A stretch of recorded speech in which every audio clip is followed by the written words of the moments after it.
Hello viewers, welcome to my 2 sessions spoken English challenge. Yes, challenge. What I mean by this word is an assurance, a promise that I can enable you to speak in English if you attend these 2 sessions very carefully. And this assurance or promise I am making not based on any armchair theory prepared in an AC room. I am making this assurance based on my experiences in the chalk dusty classrooms, sweating, straining, using tricks after tricks constantly. It is based on the experiences in the real workshops conducted so far. And whom I am referring here as viewers? Of course, my first priority is my PU students who are basically from the vernacular tongue as their medium of instruction and who have a rural background wherein they have less exposure to English. But at the same time, I am also addressing those job aspirants who are preparing for the interviews or group discussions during their recruitment drive, and all of which will be in English. It is also helpful for those professionals who deal with the people from different strata of society. It is also helpful for millions of youngsters who are employed in different jobs in the MNC outlets. It is also helpful for the teachers or the lecturers who are teaching different subjects in schools and colleges. It is useful for the housewives who attend the PTMs in schools and colleges of their children. Or in short, it is helpful to anybody who has basic knowledge of English and has a strong desire to speak. So, for all those people, here I am to help you. Actually, the objective in uploading these videos, spoken English videos, is that I want to make English the language of the masses. The English is not an asset of a few, the sophisticated, the high class or the English medium educated people. It can be the language of anybody, and it is not that tough also, it is not that hard nut to crack. If you try, anybody can have a mastery over this. And when I saw many meritorious students losing good opportunities because of this weakness of spoken English, actually this really touched me a lot. And so with this intention, we, that is me and my husband, we together brought out some books related to spoken English. But when we saw the response of the youngsters, we were shocked. The response of the youngsters to the books is so poor that it made me think over this. Why not reach the youngsters through this media or this medium which is very popular with them or for which they have an easy access. So that is the another reason. So together I want to help all those who are from the vernacular tongue as their medium of instruction and who have a need of this spoken English in their day-to-day life. And as regards the status of English, all of you know, broadly speaking, what we say. Of course, English is one of the hundreds of languages, and what we do with English, that can be done with the other languages also we speak. But in the heart of our hearts, every one of us admit that English is the dire necessity today. See, from early morning, from the toothpaste and toothbrush, to the bedtime things like mosquito coil, AC or fan, every word is in English today. So we can't live without English, isn't it? English is everything today. Even the advanced countries like France and Japan, who were so far sticking to their own vernacular tongue as a medium of instruction or as a communicative language, even those countries or MNCs in those countries are stressing on the spoken or communicative English for the purpose of expansion of their trade or economy globally. They are starting some separate wings for promoting the communicative English, and they have made it mandatory. So we can't ignore the importance of English in our life. Now how is our relation with English then? It is very difficult to define what relation we have with English, because we know, broadly speaking, we know everything of English.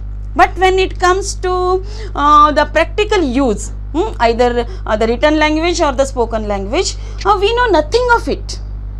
You must admit this fact, because throughout the educational career, from higher primary to degree level, you are studying that language. You have learned almost all the grammatical concept in this English language. You have learned many pieces of literature from this language. Yet when it comes to writing creatively or speaking in a particular context, you are so helpless, you can't open your mouth, your pen can't move forward. Why? Because throughout the career you had appeared for the exam in the theory.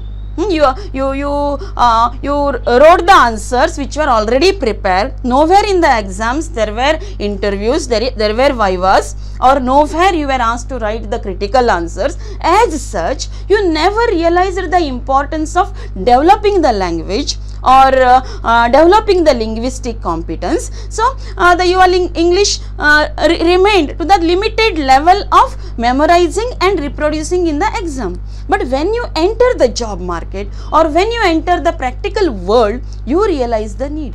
The interviews, vivas, they demand your real English, wherein you are too weak, and that shakes your whole confidence even if you are fully equipped with the degrees or the knowledge. You can't communicate properly, and then you run from pillar to post to acquire this spoken English by all the possible ways. It is whatever the source are available in the online or anywhere, or books or something. Okay, so my earnest request to you is, now that you have enough of time, you go through these sessions and do all the follow-up work that I am suggesting here time to time. And if you do like that, by the time the schools and colleges start, or by the time the economy comes on the track in the full swing it is, you will be fully equipped with this kind of a communicative skill. And one more request I make here. Usually in the spoken English classes or sessions, you find the translation of the sentences from the vernacular tongue to English. I am not going to do that. Nor am I going to give you the context, particular context, or how to speak in this particular context, or how to speak with this man, in which manner you have to speak. No, nothing like that. I am only showing you the way, the track on which you have to move, and that track will help you to interact with any situation or to speak with any person. There is no need of any guidance any further if you are sound in this base structure. Usually in the classrooms, the teachers ask you to shut your mouth, but here in my classroom, I ask you to open your mouth. So as I speak, as I start the session, along with me, you also start moving, so that you will be able to speak, so that you will be able to have command over the spoken English in the later stages. So when we come to spoken English, the first thing, either it is English or any other language, the first thing that we need or we require is the expressions, the spoken English expressions to begin the conversation, to end the conversation, or the words of etiquette which we require while we deal in the society with the different type of people.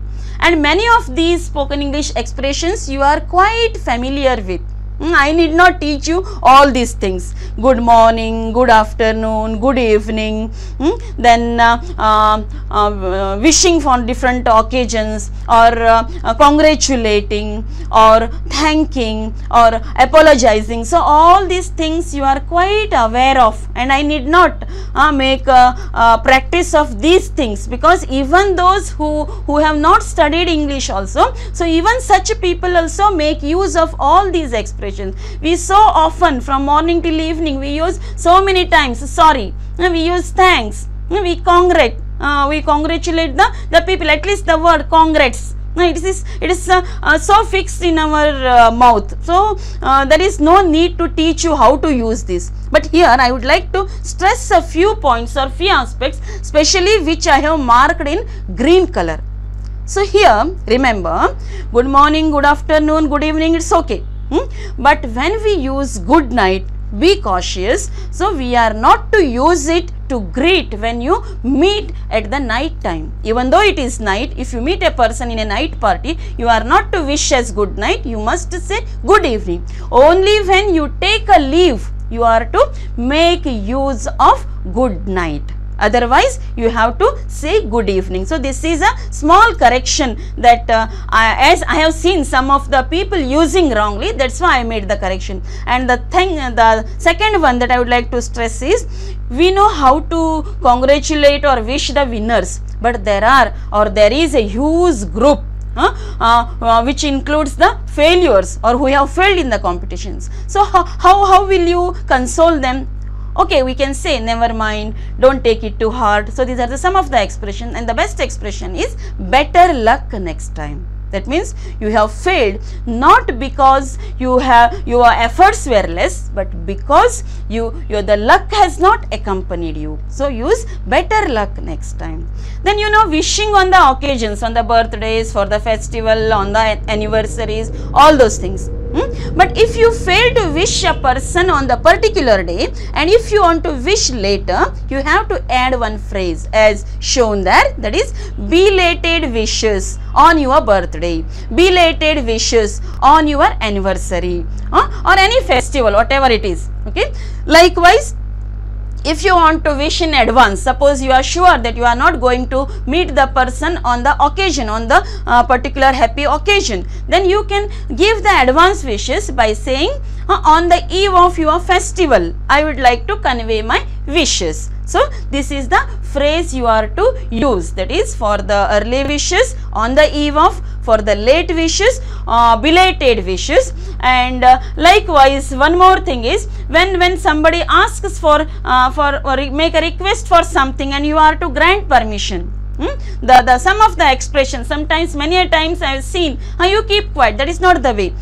Depending upon your relation with that person, you are to use these phrases, again shown in the green color, that is sure, certainly, of course, why not, by all means, or obviously. So these are some of the expressions that you can use in the course of your spoken English, or when you make use of or when you think of using English in your conversation. Excuse me, when you are to use. Then one more important is pardon. When you are speaking in a phone and when you can't hear the voice from the other side, what you are to say? Pardon.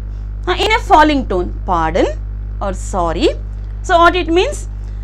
I have not heard what you have already said. So will you please repeat? Instead of uttering so use sentences, just one word will do, and that is pardon in a falling tone. I hope this is enough as regards the spoken English expressions. Now our real problem starts when we go to speak the sentences, isn't it? Now when we have to make the sentences, the first thing we require is the words. Words are the basic resource for any sentence, for any talk. Now English has, like other language, millions of words. Now how will you remember all those words? It is very difficult, isn't it? Now for your convenience, the words in English are divided into different groups, different parts of speech we say. You might have heard in your school days, 8 parts of speech. You have learnt it, you have learnt them by heart, and you have forgotten it as well. But now I tell you, or I give you the explanation in such a way that you will never forget. Okay. So what is a noun? Noun is a name of person, place or thing. Remember, these groups are made on the basis of the function these words, okay, these words perform in a sentence. So likewise, the noun refers to name of a person, place or a thing. Person, places, thing refers to anything, the things around us. Just you look around, whatever you see with your eyes are the things, the fan, the light, the bottle, the hand, the ring, the bangle, anything, the computer, the camera, everything is a noun. Even those things which cannot be perceived by the sense organs, but which can be perceived by our mind, like the abstract qualities, mercy, kindness, or the abstract things like state, avasthegalu, like youth, old age, womanhood, boyhood. So even these also are considered as noun. So noun is a very huge group, and from the point of view of spoken English, you must stress on this first group, that is noun. These are the major things you require while you speak. Second comes pronoun. Pronoun is a word which is used in place of a noun. Take for example, COVID-19 is a new disease. COVID-19 was first traced in China. COVID-19 has shut down the world. What I want to say here? I want to say something about COVID-19, but I am sounding as if I am making a chant of COVID-19, which is not my purpose. So what I can do for the better impression? Now instead of COVID, I use another word. See, COVID-19 is a new disease. It is traced first in China. It was first traced in November 2019. So here instead of COVID-19, I used it. So it is a pronoun. Likewise, we have different pronouns, he, she, it. Totally 7 personal pronouns we have. I, we, you, he, she, it, they. And each personal pronoun has 3 to 4 forms. For example, I, me, my, mine. Likewise, all the pronouns have the 4 forms. Besides personal pronouns, we have demonstrative pronouns, this, that, these, those. Indefinite pronouns, few, all, many. Distributive pronouns, each, every. So together some 40 or 50 pronouns we have, that's all. It is not a huge group like noun, it is a small group. Next comes verb. Verb is nothing but a doing word, or it denotes an action. Remember, usually verb denotes an action, that is one group, but in verb you have to study one more thing, there are helping verbs also. Okay, so here you can see the 2 groups, that is the main verb and the helping verb. Let us go to helping verb later. In the main verb also we have 2 categories. What are those 2 categories? The irregular verbs and regular verbs. Irregular verbs or strong verbs refer to the verbs which form their past and past participle by internal change. And regular are those which form their past and past participle by adding ed. Remember, every verb has 3 forms, actually 4 forms. One more form is there, that is ing form, present participle we call it. But as it is common for all types of verbs, we never study it as a separate category. Okay, so remember 3 forms of verb. Every main verb has these 3 forms. And these verbs also, like the noun, they are countless. We can't study all the verbs, but remember those verbs which are used off and on in your daily conversation. Now here coming to the second category, that is the helping verbs. Helping verbs like pronouns are only few. See the shown in the slide. So only the 4 groups. Be. From the be we have is, am, are, was, were, be, being, been. From do we have do, does, did. From have we have has, have and had. And last one is a separate group called modals. So these are the only helping verbs in English. So remember, okay, you have to, you can memorize by pausing the slide, you can memorize those helping verbs so that it will be easier for you while you talk. Okay, so I think this is enough about the verb. The next group comes, that is adverb. Adverb is nothing but an addition to the verb. Okay, see I go. Here go is a verb. How I go? I go fast. I go slowly. So here slowly, fast, these are the adverbs. They add to the meaning of the verb. That's all. Adjective, again similar. These also add to the meaning of some object. That is noun. For example, I say girl. Girl is a noun. You know it. Okay. Good girl, bad girl, tall girl, short girl, beautiful girl, ugly girl. So all these words, beautiful, ugly, tall, short, good, bad, all these are adjectives. So they describe the noun. They describe or they qualify the noun. So that is called adjective. Conjunction is the linker. It connects the two grammatical units. And next comes the interjection. Interjection is the words which express some intense feelings of shock, surprise or grief, something like that. Oof, alas. So these are the interjections. And last one is preposition. Preposition placed before a noun or a pronoun, and it links that noun or pronoun with the rest of the sentence. I give you a small example. The cow is in the garden. So, remove that in. Cow is in the garden. If you remove in, cow is the garden. Is it the meaning we want to convey? No. So now here, use of in, it links what relation the cow has with the garden.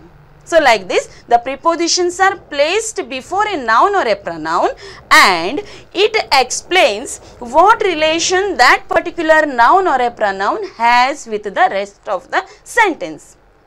I hope you have understood all these parts of speech. So now don't get bothered about all the 8 groups. As I told you, just mark those which are in capital letters: noun, pronoun, verb, and the last one, preposition. Here also I cut short again. You just concentrate on noun and verb, the third one. First one and the third one, those are the most things or the most urgently needed things. So those are what we require while we speak. Mostly in the most conversation, to begin a conversation, to continue it, what we need the most are these 2 words. So as a preparation for spoken English, okay, as I told you, you enrich your mind or you empower your mind by expanding your vocabulary, by collecting more and more nouns and verbs. So for this I have given the clues again here. See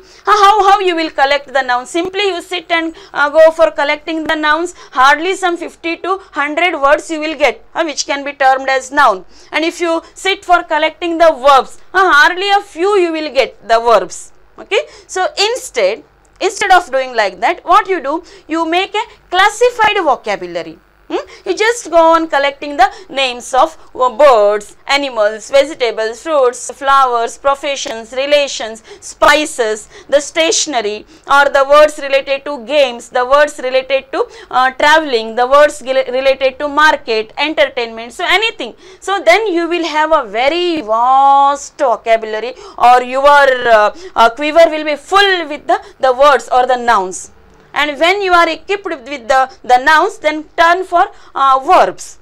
So here in verb, what you have to do, you just think whatever the action you perform, you go on recalling what this action is called in English. And remember, I can promise you, at least 50% of the words are quite familiar to you. And the only problem with you was, you did not know that it is a verb, it is a noun, because or else you were confused as to what this parts of speech is. So now I have reduced the 8 parts of speech to 2. When I have minimized your work to just to 2 groups, I hope it is not that impossible, that difficult task for you to expand your vocabulary like this. So you can easily go on. Now, as the materials are ready, when we collect the building materials and start constructing a house, likewise here, as now materials for speaking is ready, now we can move on to start talking. Now when we start talking, when we start speaking, what type of sentence we need? Remember these. These are the sentences you need the most. I don't say these are the only sentences. There may be some other types. But for the time being, as I tell you, I am just simplifying. If I tell you the whole thing at once, you will understand nothing. So let me minimize. For the time being, as a beginners, you concentrate on only these type of sentences which are off and on used in our conversation. So first one is the assertive sentence. Assertive sentence means the ordinary statements. Nothing, it's not a question or anything, ordinary statements. That is the first category and the most used category. We can say some 60% of our sentences in the daily talk are assertive sentences. Second one that you need is questions, because very often you make use of sentences, the questions. Okay, you ask questions, you ask your teachers, you ask your parents, you ask your friends, so many questions. So you need the questions. Here in questions also we have three varieties of questions: yes, no question, WH question and tag questions. We will see it in detail later. Okay, but for the time being, just remember assertive sentence, questions. Third type is imperative sentences. Imperative sentences refers to the orders, the commands which you give or which you make use of sometimes depending upon the context. And next, some rarely used, we can say, exclamatory sentences or the passive sentences. So these are the only sentences which we need while we talk.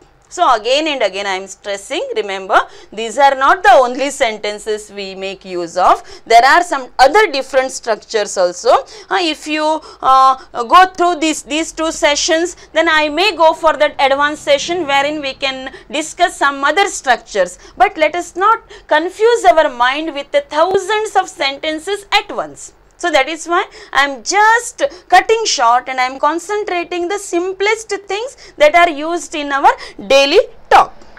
Okay. Now here in the assertive sentence, that is first one, as I told you, the assertive, there itself I have marked the type 1 and type 2 sentence. So what is this type 1 sentence and type 2 sentence?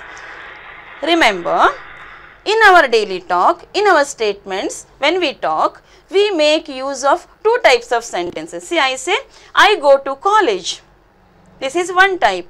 I am a teacher. I am a lecturer. Okay.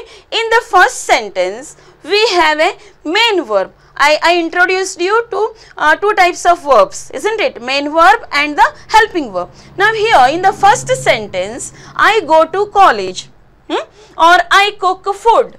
I speak to you. So here in all these sentences, we find there is one action word. In all these sentences, there is one action word. Whereas in the second one, I am a teacher, she is a doctor, he is an engineer, they are students. So we make use of these type of sentences also. I am here, she is busy. So here we don't have any action word, only helping verb. Okay, so these type of sentences let us call for your convenience as type 2. Remember, in no grammar book you will find a classification as such as type 1 sentence or type 2 sentence, but just for the convenience of the students to make a differentiation between these two types of sentences, I have made this classification, and that's why I just ask you to stick to this. So, just type 1 and type 2. Make as many sentences as you want in these categories, because these are the base. Type 1 and type 2 sentences are the basis on which your later talk or your conversation moves on. Your narration, your discussion on any topic are based on first these two types, these base structure. See, when we prepare an idol on statue, the base for any idol, either it is for goddess or a god, male or female, the basic structure is same in the beginning, but later the artist goes on engraving the different images on that base structure. Similarly, here in our English also, for the purpose of talking, what we need hundreds of sentences, but all the sentences are born from these. As you know, vibgyor, the combination of the colors are born from this vibgyor. In the same way, here from this basic structure you can get as many sentences as you want. So, for practice, let me take some of the examples. See how you have to practice. You take a group of some nouns: boy, girl, he, she, some pronouns or some nouns: girl, boy, monkey, then sparrow, cow, anything, whatever thing, at whatever object comes before your eyes, you take. But remember here, the objects that you choose or the nouns you choose must be living objects. I hope you can guess why. Because only living objects can perform actions. Non-living, inanimate things can't do the things, can't do the actions, isn't it? So, as far, of course, there may be some exceptions like fan moves, the pen writes, there may be some exceptions, but usually the inanimate objects, those won't work. So, here in the group, you first take the words which are animate, which are living, and on the other side, you take the verbs you like, any verb, and just go combining the two. In the second step, you take one from this group, the other from the second group, and then make a sentence. The sentence is ready. And here, I would like to give you one warning. See, usually the students make one mistake. I go, instead of saying I go, or instead of going he comes, they say he is come. And they are in the wrong habit of using the form of be. No. In the ordinary statements, you are not to make use of the any helping verbs. We must use the helping verbs, we will come to it later in the different tenses. But in the simple present tense, while making a simple statements, we are not to make use of is. Unless it is a continuous tense or unless it is a passive. Okay. So, only one subject and one verb. He goes, she comes, the boy eats. And one more correction, that is in English the third person singular take s or es with the verbs. Remember, see, if it is boy, boy eats. If there are boys, boys eat. So that is the only thing to make a note in your mind. There is no necessity of any confusions. Remember, the boys play. If there is only one boy, boy plays. The girl sings. The girls sing. So if there is s in the first part or to the noun, you are not to add the s to verb. If there is no s to the noun, you are to add. This is the case only in third person singular. Again and again I am stressing he, she or it. Or in place of he, any masculine gender. In place of she, any feminine gender. Girl, woman, mother, mother cooks. If many mothers or your mother and your friend's mother, all of them are cooking together, then you can say mothers cook. Mothers busy. Mothers are busy. Okay. So, like this, for the singular in the third person you are to take s. So, this is a very easy drill, and once you have made a small sentence with only two words, you can ask me, is it enough if we combine the two words? The sense is not clear. See, I go. Sometimes the sense is not clear. Yes, where you go? We demand the more information, isn't it? So, next part you can join as in a way as you like. See, the boy eats. What he eats? The boy eats an apple. Okay, anything, any adverb you can say. The boy eats fast. The boy eats all the time. The boy eats with his friends. Similarly, the girl sings. So, in the beginning what you did? You took one noun and one verb, and in the second stage you went on developing that sentence. So, development is not difficult thing for you. Whatever the mistake you commit in the beginning part in use of verb, the subject and verb agreement what we call. So, here the mistakes are committed, the most of the mistakes are committed here. That is why I am stressing you to hold the noun and the verb very firmly and move on to the other complement or adverbial qualification or object, whatever it is, the next part, you don't bother. You can go on taking as you like. Now, for example, mother cooks. You can extend it. Mother cooks what? Mother cooks food. Mother cooks very fast. Okay. Mother cooks daily. Mother cooks for us. So, the next part you can develop as you like. So what I am stressing, what I am asking you to make a drill of is only take any noun. Again I am reminding you, any living noun. The noun which is capable of performing an action. Okay. Then take any verb. Fish. Fish swims. Fish dances in the aquarium. Cat. Cat eats. The next part you can add. Cat eats fish. Cat eats with me. Cat eats with the kitten. Cat eats in a plate. Cat eats on the ground. It takes the food from the ground. So whatever the next part you can add. So if your selection of cat, and for that cat not eat, for the cat, cat eats. If there are many cats, cats eat. If this much is correct, and if you avoid use of is in between, then your sentence is perfect. Usually what mistake you commit here is cat is eat. You see, you in the sense those who are from the vernacular tongue and those who don't have that command over English. So such students I have observed, they make these mistakes. So again and again I am asking you to stick to only noun, only verb, and the next part object, complement, adverbial qualification, whatever it is.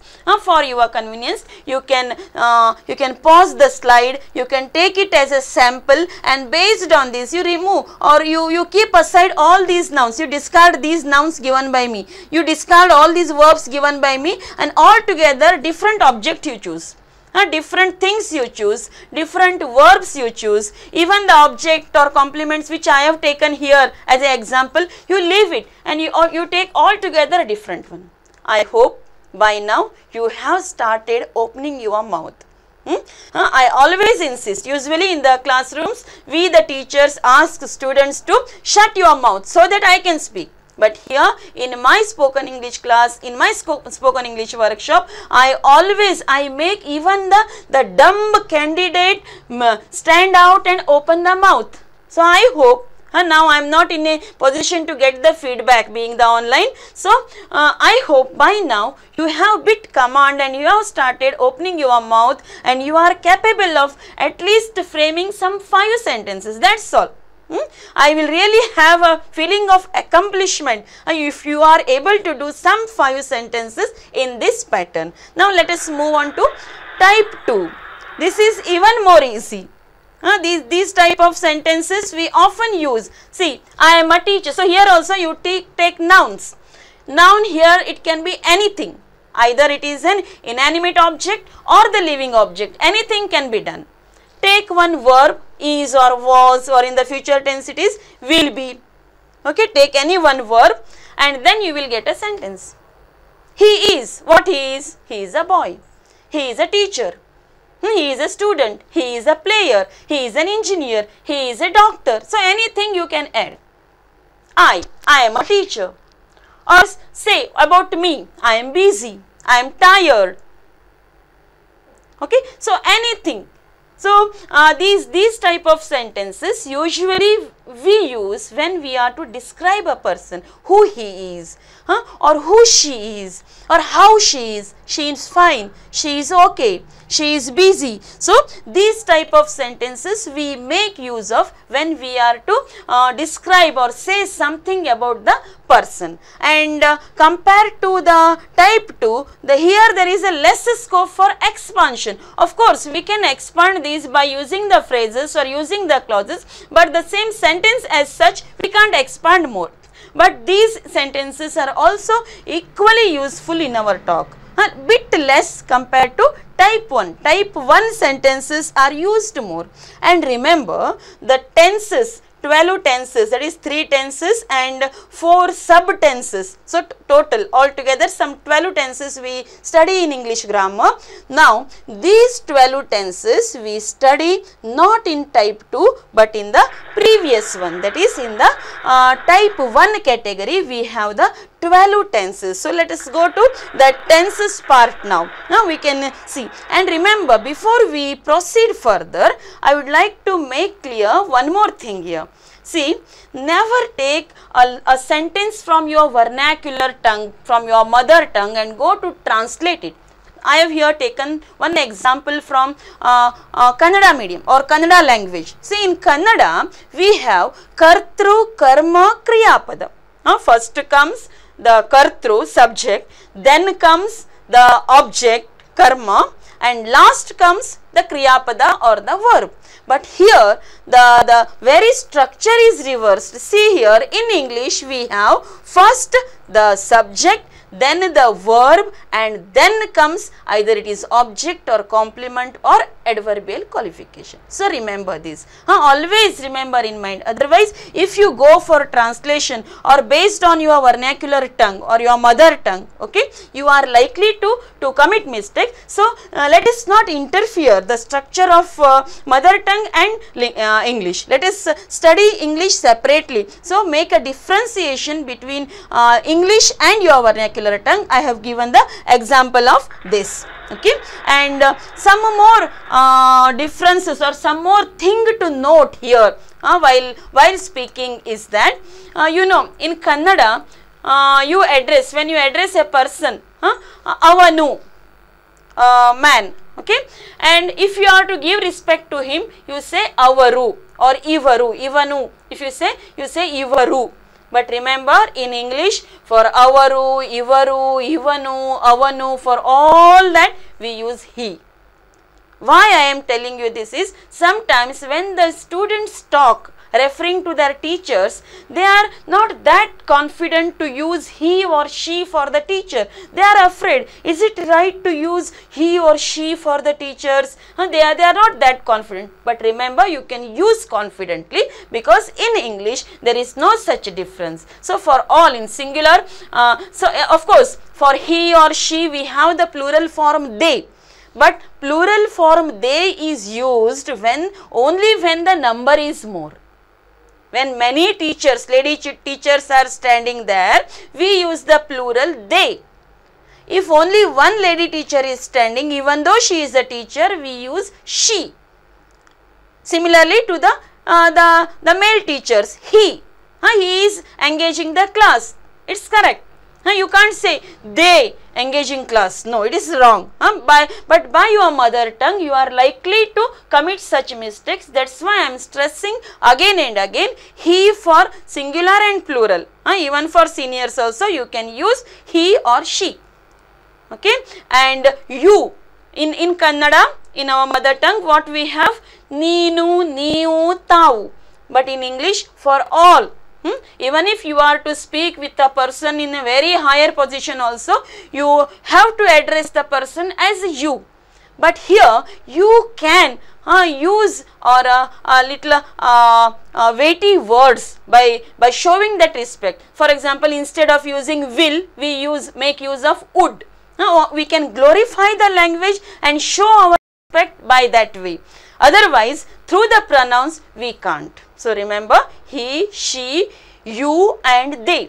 The meaning of them, you please be confident in this use, because these words also stop you from opening your mouth. You feel afraid, may the teacher take me task for using she for her. No, you are right. So don't make such confusions with the use of these. And as I told you, in English, though there are 12 tenses or 3 tenses and 4 sub-tenses each, in the spoken English, you don't make use of all the tenses. If you are quite familiar with the tenses, then no problem. Otherwise, pause for a while and just go through these different tenses and concentrate on the green marked ones.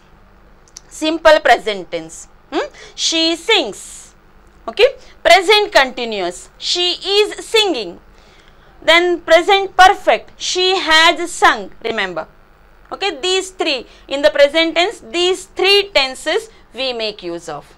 In the past tense, she sang, she was singing, she had sung.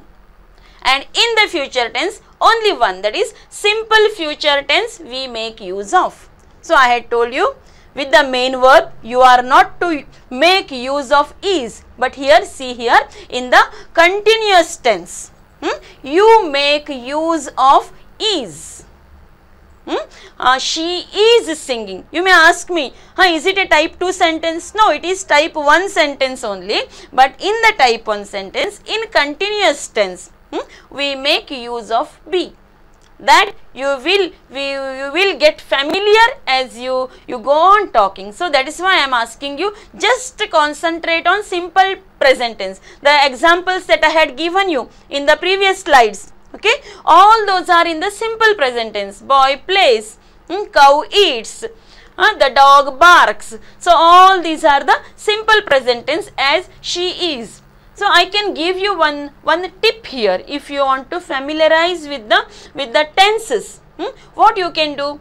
You can memorize one sentence in all the 12 tenses, or at least all the 7 tenses which you are to use in your daily talk, so that you can make use of them in a very commanding manner. So when you need these other tenses, I will give you some example. Okay, in the simple sentence, I go, I speak, I listen, I watch TV, I cook food, I work in the garden. So all these are the simple present tense sentences. But sometimes you need to make use of continuous tense also.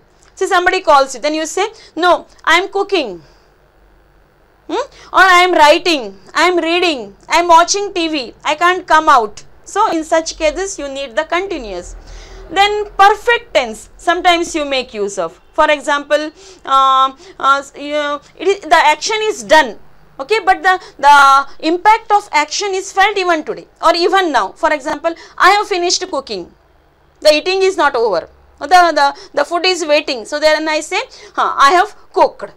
You have finished your homework, you say, I have completed my homework. Not complete past tense, but the work is done. So in such cases we make use of present perfect tense. Similar occasion in the past. I watched the movie yesterday. I was watching a movie yesterday when my friend visited me. Past continuous tense. And when there are 2 incidents of the past, of which one is bit older, then we make use of past perfect. For example, yesterday my friend visited me. Then I had gone to temple. So here 2 incidents have taken place. I had gone to temple when my friend visited me. So both the actions took place in the past tense. But my going to temple was bit earlier. So I had gone to temple when my friend visited me. One is past, one is past perfect. Okay, so these are some of the occasions I tell you, but don't go for tense in the beginning when you start talking about or start opening your mouth. In the very beginning, don't go for tenses. That's why I have added this slide bit later. First concentrate or drill one, type 1, type 2. That's all, not anything else. Then if you start getting some confusions like there is a main verb and there is a helping verb also, and the madam has told that no, there is no need of helping verb with the verb. So when you get the confusions as such, then you go for the tenses. Then you will realize, okay, this sentence is in continuous form. That is why even though here there is main verb, the helping verb or the be form is used. So you will get cleared of your doubts then. Then lengthening a sentence. We are not satisfied by talking very small sentences, because as you go higher and higher, you need to convey your things in a very long way, because the small sentences won't be so appealing. So how to lengthen a sentence? So here are the 3 methods how you can lengthen a sentence. Just have a glance. For example, he goes to school or he goes to college. How he goes? By bus with his friend, daily, anything. I go to market, I go. This is our first type 2 sentence. How you can extend? You can either concentrate on the examples given on the board, or you can by yourself you go on extending the sentences that you have already made in your mind. I watch. What you watch? I watch TV. When? At night. With whom? With your parents. Till how long? Till 10 o'clock. See how long you have transformed the sentence. I watch was a small sentence. I watch TV at night with my parents till 10 o'clock. So anything, any sentence. She sings a song with her friend for the competition every day in the college. So you can go on adding one sentences by adding one preposition, or sometimes even without the preposition also we can do. So you can go on adding. So any long sentence you can frame by just the basic structure of type 1. So you in your mind you just take up one. You have some idea. Tomorrow you have decided to go somewhere with somebody, with some place, to some place. Now you can say, I go. When? Tomorrow. Where? To a film. With whom? With my friend. For which show? For the third show. So like this, any sentence you take and you can go on extending the sentence by making. That is why in the parts of speech, remember in the previous slide I had written that preposition in a bold letter or in capital letter to stress the point that you will need these prepositions in the course of your conversation. So once you have mastered type 1 or type 2 smaller sentence, you can go for the advanced level, lengthening the sentences like this. So here you can take these samples, and based on these samples, don't stick to my sentences. Never, the other sentences never become our own. Okay. So why I have given these sentences just as a format for you. To enable you or model as a models so that you can create your own sentences. So never stick to my sentence. It again becomes memorizing, which you have done all the years during your educational career and which has put you in this present crisis. So don't stick to my sentences. Never take my, even a single sentence, don't take my. If I have given boy there, take or put your friend's name there. Okay, if I have given cat, you put some other monkey. Or dog, anything else, some else or some other animal you take. So change every word, every noun, every verb you can change there, so that you can be creative and that you will remember more. So in the same way, lengthening also the same thing. The second way of lengthening is by joining the phrases. Sitting on a bench, I watch TV. Okay, riding the bike, I say the prayers. We do often. Right? Or cooking food, I watch my favorite serials. So here, cooking food, riding the bike are the phrases. Okay. So by making use of these phrases also, you can use the sentences, or you can expand the sentences. When you feel bit command over the simple sentences, you can go for the next stage. These type of, all these are assertive sentences. And the third way of combining the sentences by making use of clauses. So clauses means two sentences. The person who is waiting there is my husband. So here the person is my husband. And now here in between I have added a clause, that is who is waiting for me. So many such sentences we use. I go to market and then I go to college. So here and I have added one more linker there and I joined the two sentences. Okay, we watch the videos and practice. So first we watch the video, then we practice, and we practice. So first we watch, then we practice. Two sentences are joined. So these are also assertive sentences. In the assertive, bit advanced, we can say the complex or compound sentences. So if both the sentences are equally important, we call them as compound sentence, and if one is more important than the other, we call it as a complex sentence. So all these things in the next stage, because type 1 and type 2 are dead easy. Okay. So once you have command over them, you can go for these. Otherwise, when attending after attending this spoken English session, if you go for reading your answers, you may have a doubt or you may start cursing me. Madam says that only simple sentence, type 1 sentence, type 2 sentence, and here in our notes altogether sentences are different. So you should not have that kind of doubt or blames on me. So So that is why I am telling you that the assertive sentences in the later stage can be expanded this way. Otherwise, very small sentences, it will not be appealing. In the initial stage, okay. So in the advanced stage, you must develop that skill of expanding or extending the sentences. I hope this is enough in this session.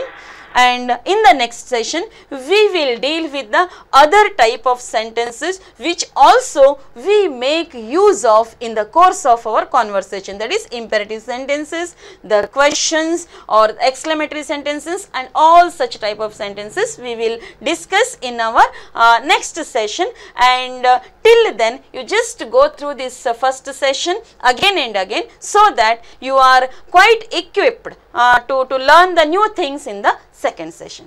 Thank you.